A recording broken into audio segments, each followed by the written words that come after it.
Hi, I'm Jonathan Kohler. I'm a pediatric surgeon, and today I'm here to talk to you about belly buttons. About 2 in every 10 babies are born with a small hole in the wall of the abdomen where the umbilical cord comes out. This hole is what we call an umbilical hernia. The skin over the hole can get stretched out, giving umbilical hernias their classic outie look, but it's the hole, not the skin on top of it, that's the hernia. The skin over the hernia can have a big bump like an adult's finger, or it can have no bump at all. Having a hole in your baby's belly may sound and look scary, but hundreds of thousands of babies are born with these hernias in the United States every year. Complications from umbilical hernias are extremely rare in kids. We don't know how often kids have a serious complication from their umbilical hernia, but we think it's no more than 1 in 10,000 kids.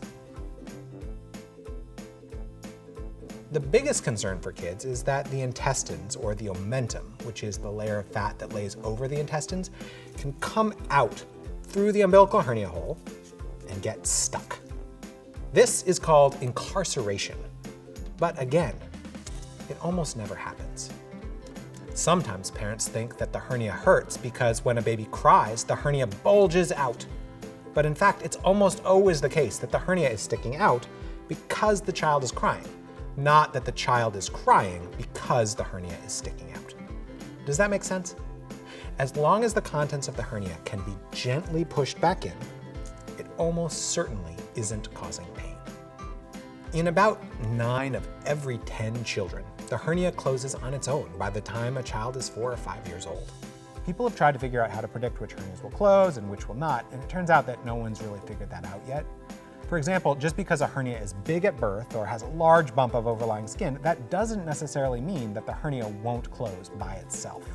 Now, what all that means is that children who get their hernias repaired before age 4 or 5 may be having unnecessary operations for a hernia that might fix itself and almost certainly wouldn't cause a problem.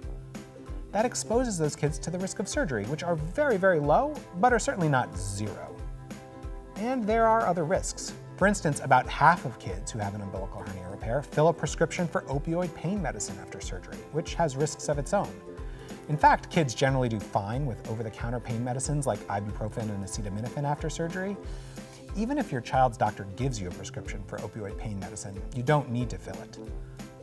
Until very recently, there was no official guideline for when umbilical hernias should be repaired. But now there is.